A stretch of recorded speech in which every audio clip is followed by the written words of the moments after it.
اب دیکھیں کتنے لوگ ہیں جو ظلم کے وقت خاموش ہو جاتے ہیں اور خاموش رہنے کا مشورہ دیا جاتا ہے، چپ کرو، ایسا نہ کرو، یہ آواز نہ اٹھاؤ، یہ نہ کرو، وہ نہ کرو۔ نبی کریم علیہ الصلوۃ والسلام کا دین لٹا جا رہا ہے، شریعت لٹی جا رہی ہے، اور ایسے وقت میں نبی کریم علیہ السلام فرماتے ہیں جب ہمارے دین شریعت کو قوم کو لٹا جا رہا ہو اور جس کے پاس منصب ہو بولنے کا اور وہ نہ بولے، قوم کی رہبری نہ کرے، ان کی رہنمائی نہ کرے،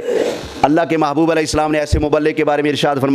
فرمایا اس نے ان ساری چیزوں کا انکار کر دیا جو اللہ نے محمد پر اتاری ہیں۔ مجھے تو افسوس ان مولویوں پر ہے جو مولوی ہو کر مجھے مشورہ دیتے ہیں، مہربانی کرا کر جان دے کر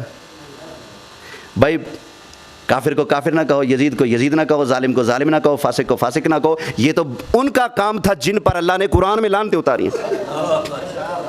یہ تو بنی اسرائیل کے یہودیوں کا کام تھا کہ ایک دن برائی کو دیکھ کر منع کر دیا، دوسرے دن اسی کا ساتھی بن کر بیٹھ گئے، اس کے ساتھ مل کر کھانے بھی لگے، پینے بھی لگے،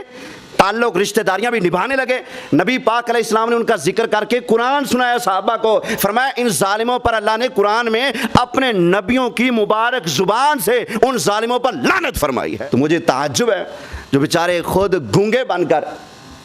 حق کا کلمہ بلند نہیں کر سکتے، اگر کوئی کرتا ہے اس کو بھی روکنے کے مشورے دیتے ہیں۔